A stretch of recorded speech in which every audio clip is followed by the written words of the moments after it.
After nearly 2 years of waiting, we finally received a trailer of version 2.0, meaning that its release is around the corner and should happen within the coming weeks.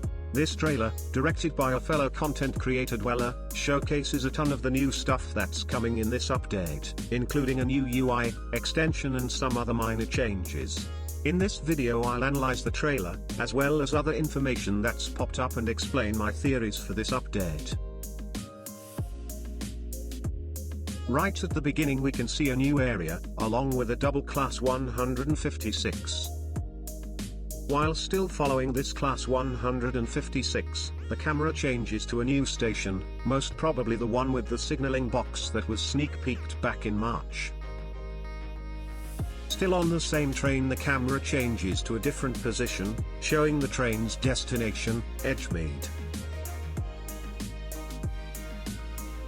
Now in an aerial view, we can see a new city, with some rainbow buildings similar to the ones in Eden Key.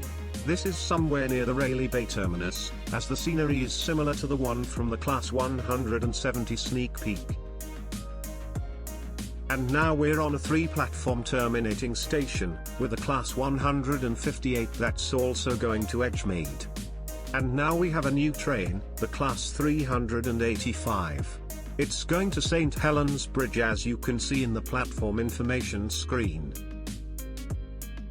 And now we have a new train, the Class 313, which was sneak peeked a while back, as a replacement for the unmeshed Class 319. Now we're at Water Newton with an Airlink train going to Leighton. The doors open, as seen by the orange light, indicating that Airlink will stop at Water Newton in 2.0. Quite an odd choice, but makes sense given the distance between Leighton and the airport. Now we're at West Withen, where a new Class 800 is arriving. On the left we can see a couple of new car markers. Additionally, it appears that one of the platforms got removed. This station was sneak peeked a while back, although from a different angle. Additionally, we can see an upgraded Mill Castle and also a new entrance at North Shore. Both of these look amazing and are a great change to the Lynn line, keeping it in line with the newer areas of the game. And now, the best part of the trailer, we're at a single track line with the new semaphore signals. Now back at the Lynn line, more specifically at Edgemead, we can see multiple trains departing the station.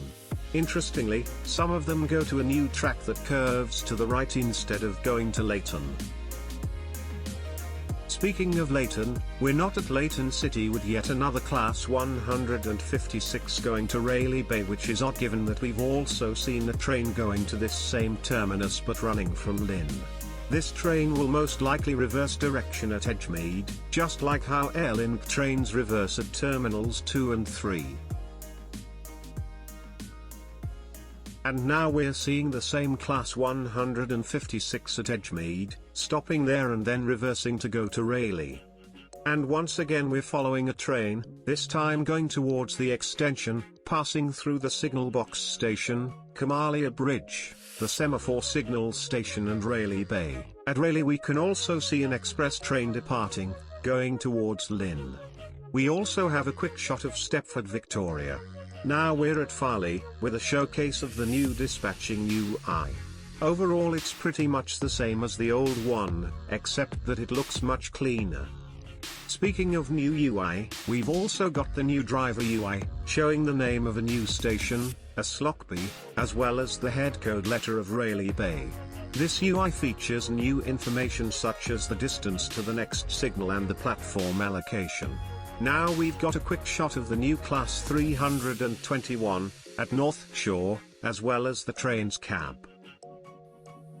And to close off the new UI, we've got the rest of the driver UI in action, featuring separate brakes and throttle, although still controlled by the same keys and a door lock button. Additionally, Leighton Stepford Road got a slight upgrade, featuring pillars with a black decoration instead of the usual express purple. Once again we're at the signal box station, this time with a Class 195. We also have the Class 385, this time at Stepford Central. There's been some minor upgrades at this station, with new benches and station decoration.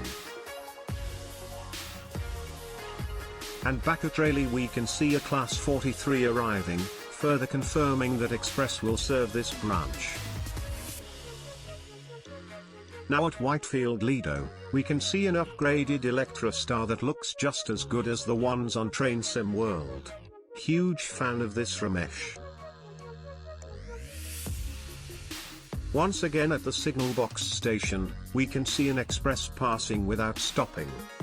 Once again at the single track session, we can see a train standing before the semaphore while it waits for another train that's going to Edgemead. There's also a siding on the right, although it's most likely not in use. And finally, we've got an amazing last shot at Westwithen with 3 trains departing at the same time, going to Leighton, Stepford and an unknown location, most probably Lynn. And we end off at the Rayleigh area, this time from a different point of view.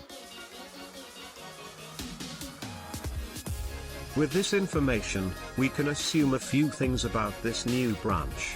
First, we know that this branch curves off before Edgemead and has 3 stops, Slotby, Kamalia Bridge and Rayleigh Bay. Additionally, trains from Leighton can also go to this branch by reversing at Edgemead, a rather unique feature to this route. Additionally, this new branch is served by express services from Lynn. This trailer also shows new less noticeable details, such as a movement system that works flawlessly, unlike the current one, mesh overhead wires in almost all of the network and newer station decorations, giving them a fresher look. Although this update didn't feature working pantographs or longer trains, that doesn't rule them out. 2.0 is a complete rewrite of the core of the game, and, with this rewrite, all of those things will now be possible and will most likely come in a future update. What are your theories for this update? Did I miss anything on the trailer analysis? Let me know in the comments below. Don't forget to subscribe to not miss a future video.